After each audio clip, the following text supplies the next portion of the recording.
باچه د الف نه یې پوره تقریر غني خان وکړ چې د هغې نه پس هغې اواز وکړ چې ورته شاکرونه باچه تقریر وکړي ډېر شمېر خو هغه یو څو ټکي لکه زما ګوټه کړي وه خو د غني خان ویلي وی چې دی راغی وی چې دا شاکرونه به دونه بې غیرتې چې د باچا خندوزي نه پس به دې تقریر کوي دا د شرم خبره ده زه تقریر وکړم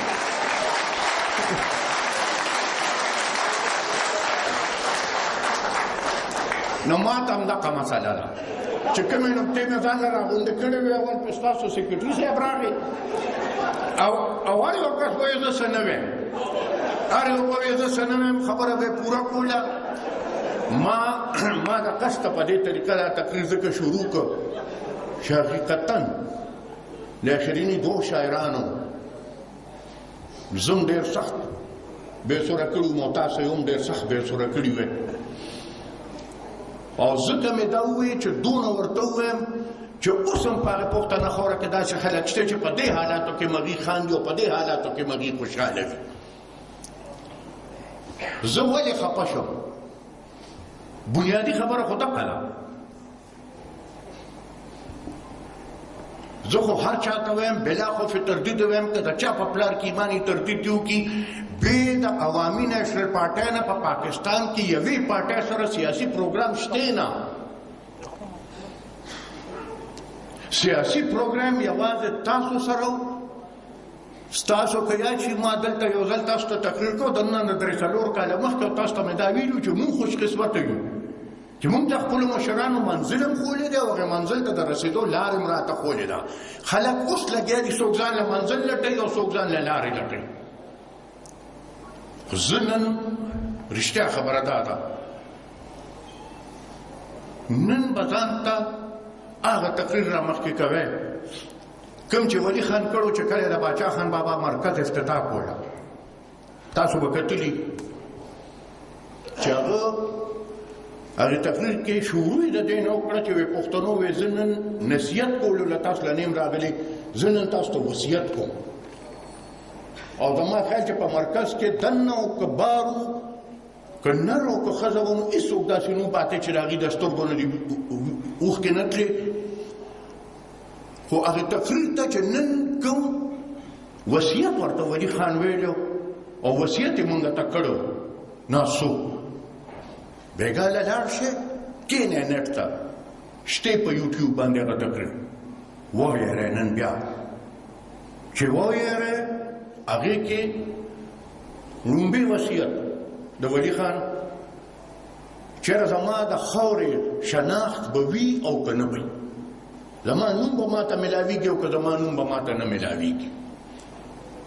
نن مونږ د هغه بچي مونږ په اوچتو سترګو باندې فخر باندې ورته دا ویلي شو چې بابا دغه یو وصیت چې ستا و دا مونږ پوره کړه که خیر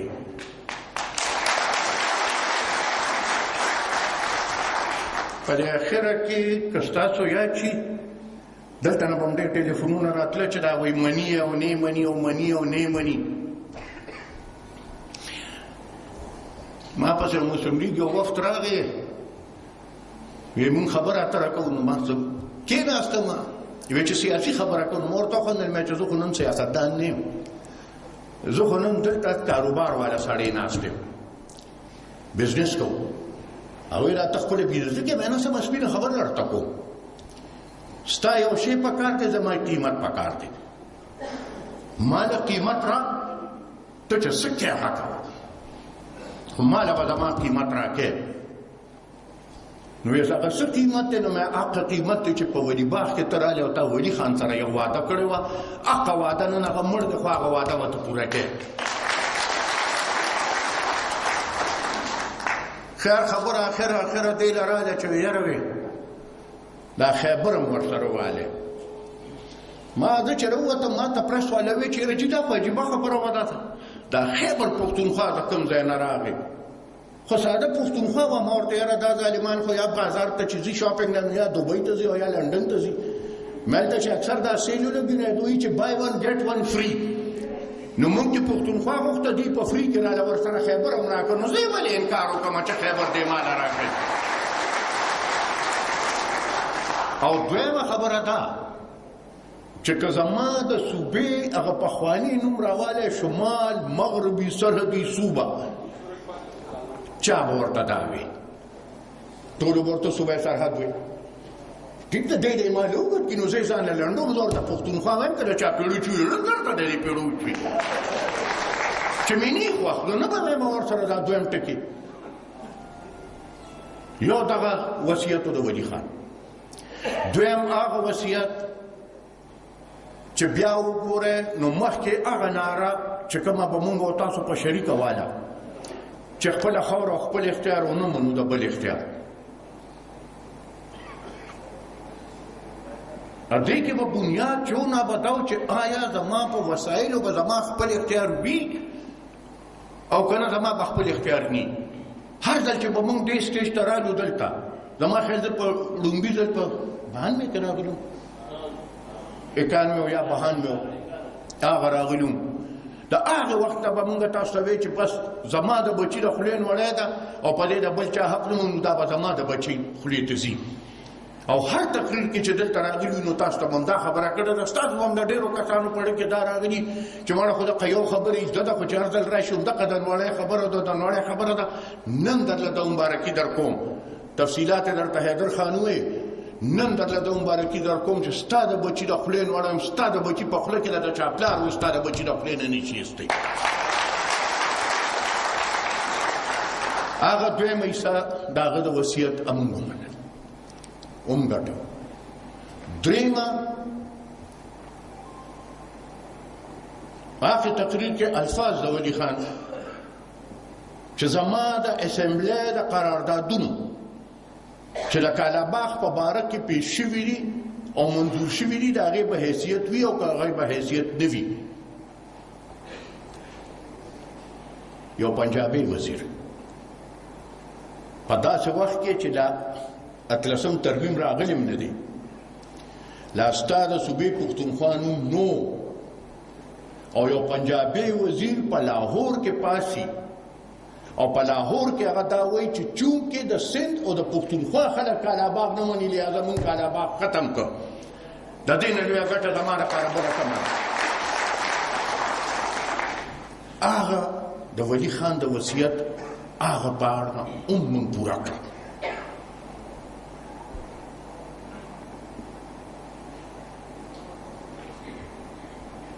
NFC award زه تفصیل ته نه ځم حیدر خان درته خبره وکړه په NFC په award کې چې ستا کومه خبره لا بیا راځم چې ستا بچی کوم نوړی ولا د هغې نه درله زیاته راوړې ده کمه کړې مې نه ده یو شی اوس مونږ ته پاتې دی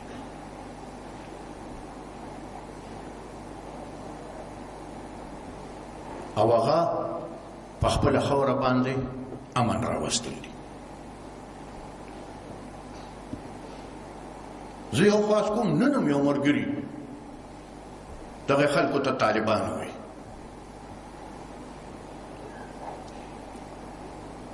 ټول پښتانه سره ناست دي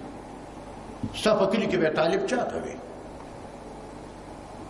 خو هغه سړی به هغه هلک به طالب و چې دی به راغی او ستا په جومات کې به ناست و او ده به قرآن زده کو دغه طالب و نن ماته وي ته هغې سړي ته طالب ووایه چې دوی ستا په جنازه کې دماکې کوي نن ماته وي ته هغې سړي ته طالب ووایه چې دوی ستا جومات ته لوځئ نن ماته وي ته هغې سړي ته طالب ووایه چې دوی ستا د مشرانو مقبرې د رحمان بابا غونته سړي مقبره لوځئ نن ماته وي چې ته هغې سړي ته طالب ووایه چې دی په مینه بازار کې زما د خویندو میندو غوښې په اسمان اوچتې کړي زه داسې سړي ته طالب ویلو ته په هېڅ قیمت نه یم تیار دهشتګرد دی بدماش دی ځناور دی او دا مې زده کړي د خپلو مشرانو نه چې د بدماشانو مخکې به سر نه ټیټو اوچت به ځو غاړه په غاړه به ورځو همدقسې به پرې ورځو ساتنې والا هغه رب العالمین دی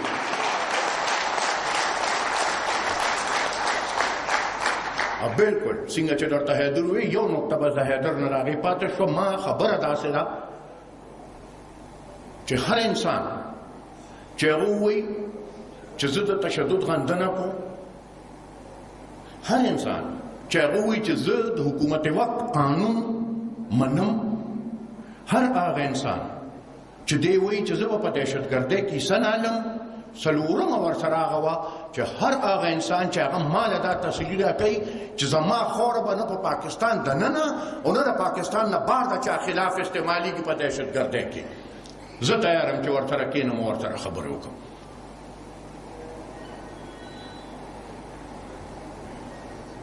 مونږ دا منو او مونږ کړي دي نن خلک به وي دي د امریکې په لاره باندې په ایمان یې وایه تاسو یې وایه چې سوات سره مونږ خبرې کولې د امریکا څونه پکار وه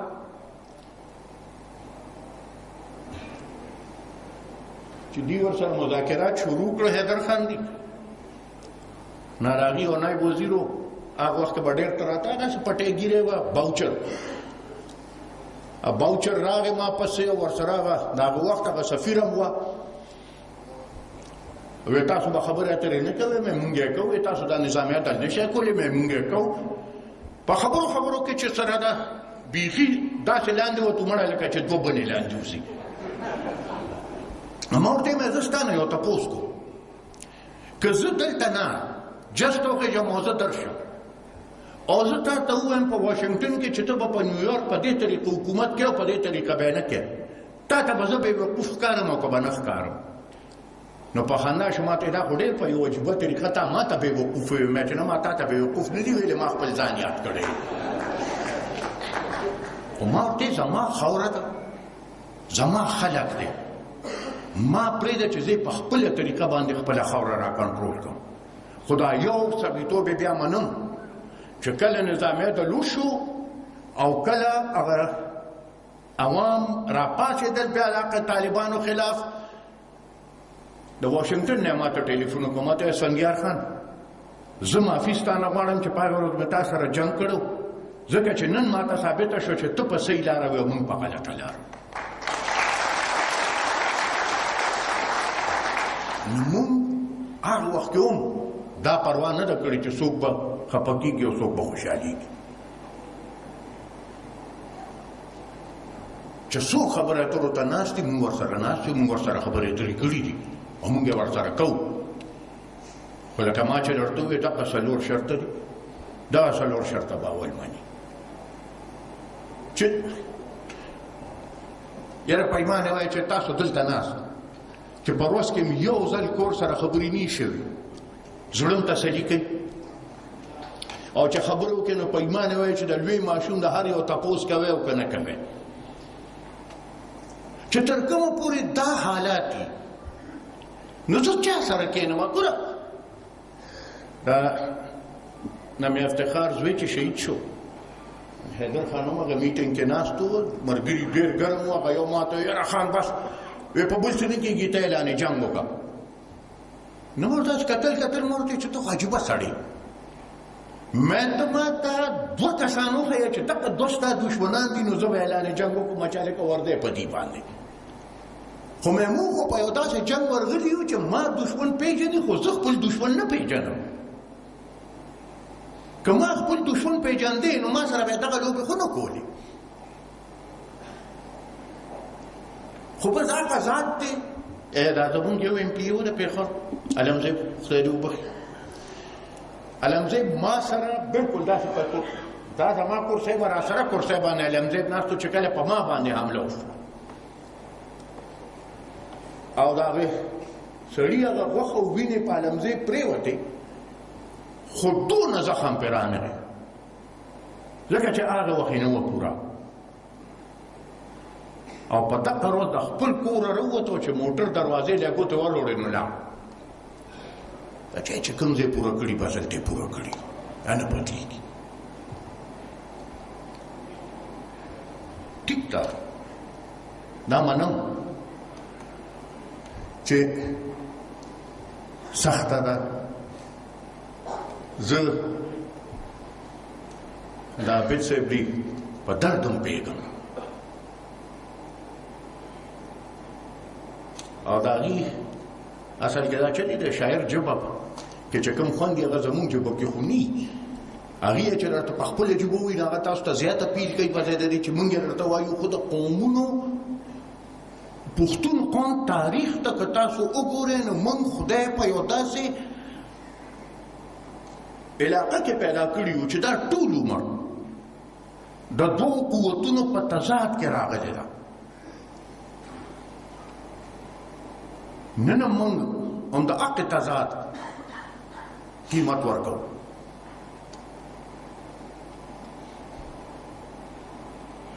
دولت بیگ نه راواله ای پښتون قوم سره خلکو سسونه ال خپل مشرانو هم درته د قیوم خان د زمانی کیسې کړي کړه بس هغه سختي وي هغه قوم اله قوم شي چې د سختي نه روزي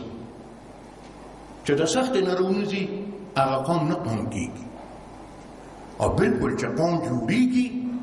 او وطن جوړیږي نو وطن ته او قوم ته بیا د وینې ضرورت وي. وخت او حالات په اوږو باندې ذمہواري در واچوي. ستاسو د اختیار نشته چې تاسو دا ووایئ چې زه پکې دا ذمہواري منم او دا ذمہواري نه منم. ستا نه تپوس نه کوي وخت او حالات او نو وخت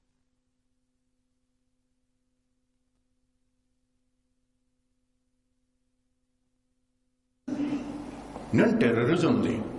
هغه منظم جنگ نه یو قدم مونږ مخکې شو. نن دلته کې دماکه او الته دماکه الته دماکه الته دماکه او د دغه دماکو نه خو زما خیال د دنیا یو حکومت دغه نظام نشي خلاصولی. ما بل ورځ خپل مرکزي مجلس عملي ته وی چې دا یو خبر ورته کوم چې منظم سیول نافرمانی او سیول جنگ خو به ختم شي خدا د ټیرریزم واقع او بیا هغې کې خاص کر ټارګټینګ او ټارګټینګ د چا ګوره نن کې په تاسو نظر واچوئ نو د حکومت یوازې زمونږ نه دی. دې حیدر سره په کابینټ کې چې څونه زمان د خپلې پارټۍ ملګري دي دونه ورته د بلې پارټۍ ملګري دي خو د هغې به تاسو چېرته نه اورېدلې چې د هغې ټارګټینګ وشو. ولې صرف او صرف دا یو وجه ده چې هغه خلکو ته پته ده چې موږ ذهني طور او نظریاتي طور د هغې خلاف یو. د عقل وضع د خلاف یو چې ولي خان کله پاڅېد او په پېښور کې اعلان وکړو دا جهاد نه دی دا فساد دی او د حق جهاد او د فساد د جنګ نه موږ را روان شو تر ننه پورې ورته ولاړ وو مقابلې کوو او که خیري که خیري که خیري تر هغې پورې به مقابله کوو چې ختم یو. شپه ده زبونه ده او دا تاسو خو دلته مزدورۍ کوئ خو د سهار کې دا چې د مولا بانک ته لږ وخت پاتې شي دغه وخت د شپې ټولو کې زیات سخت دی. هر چا له خوب ورځي هغه وخت کې هر څوک جوټې وایي که تاسو خیال کړي د هغه هم په دغه وخت کې راپاڅي ځکه چې زه ټوله شپه به ویښه تېره کړي اوس به وده کېږي حق سباونکه خیري را روان دی. ما چې دلته د سنبهان مې نه تر ننه پورې درته کومه خبره کړې ده هغه خدای د باچا خان بابا په برکت او د ولی خان په برکت باندې خدای رښتیا ثابته کړې ده. نن درته دا وایم دا سباون را روان دی. په دغې خاورې به صرف او صرف یو سوچه کسکر پښتون ناست دي نور خلک به پیني که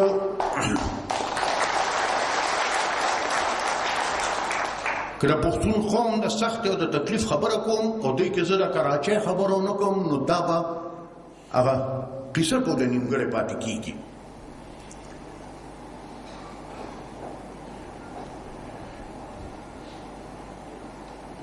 کراچۍ رښتیا خبره دا ده چې زه خو بس کله پکې سړي سپینې موي صدر صاحب په یو میټینګ راوغوښته زه یې راوغوښتم او مولانا فضل الرحمن یې راوغوښته وزیر اعظم صاحب هم صدر صاحب هم ویله کراچۍ باندې باز کوو نو چې باز شروع شو نو مولانا څه خبر وکړه نو ما داسې کتل ما ورته چې مولانا صرف یو تپوس درنه کړو په ایمان یې وایه چې دا په کراچۍ کې چې پښتون مري دا صرف او صرف د این پي پښتون مري وی چې نه نو مې ستا پکې مري که ستا پکې نه مري وی بلکل مري نو مې دا ایمان در کې شته چې خپل مړی راوچت کې وی نه نو صدر ته مخ ور واړوي چې په کراچۍ کې زما سړی مړ شي نو هغه ANP والی ځکه چې دی لیوني دي دی لاړ شي او دی هغه مړی راوچت کړي او چې کلي ته راشي جنازې ته زه مخې ته ودرېږم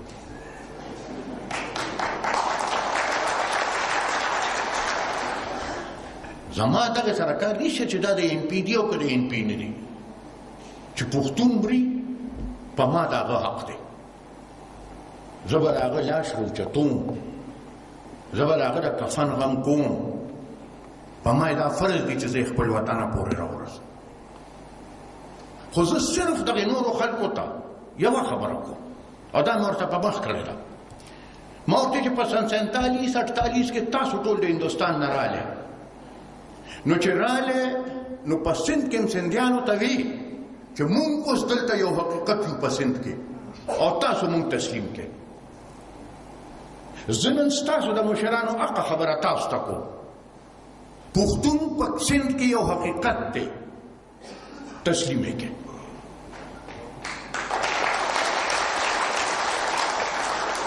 ته د پښتون حیثیت تسلیم کا کینه بیا کینو خبره در سره کوم خو ما ورته وی چې یو خبره ته کوم چې دې وخت کې په کراچۍ کې جنګ نه د کراچۍ په مفادو کې دی نه د پښتون په مفادو کې دی نه د سندي په مفادو کې دی او نه هغه د اردو والو په مفادو کې دی هیچا په مفادو کې نه دی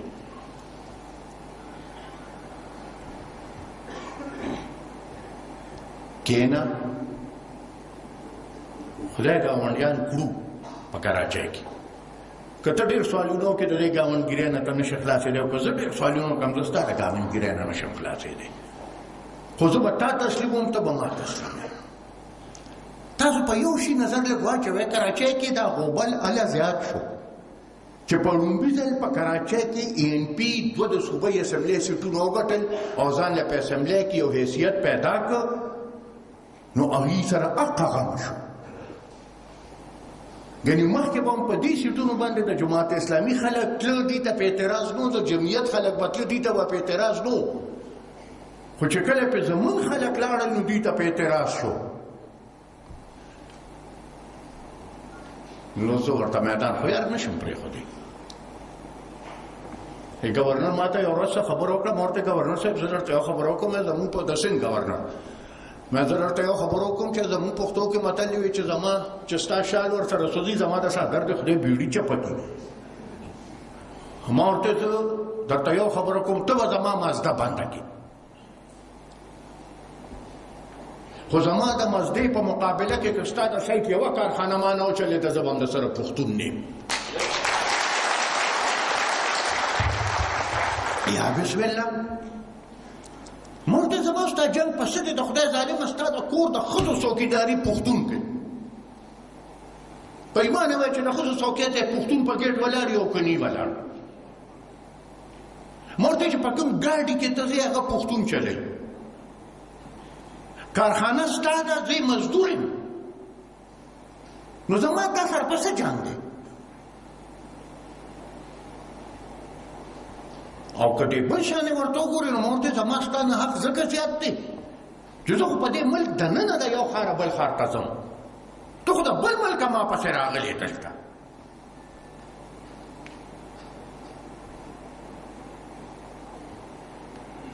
دغه ځای له به که خیرې راځي دی به د پښتون حیثیت په کراچۍ کې تسلیموي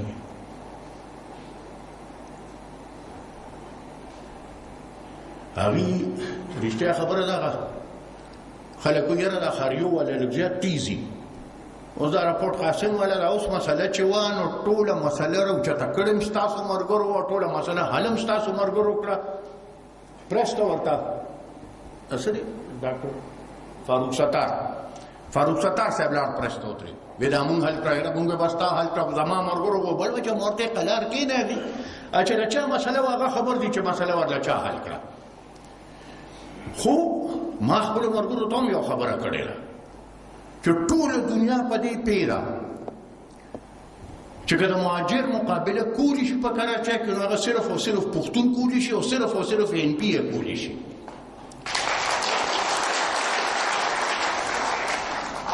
نو ما ورته چې اوس به یو احتیاط کوئ پر دې ټوپک به په خپله اوږه نه پرېږدئ دا یو فیصله وي چې زما اوږه زما د ټوپک دپاره ده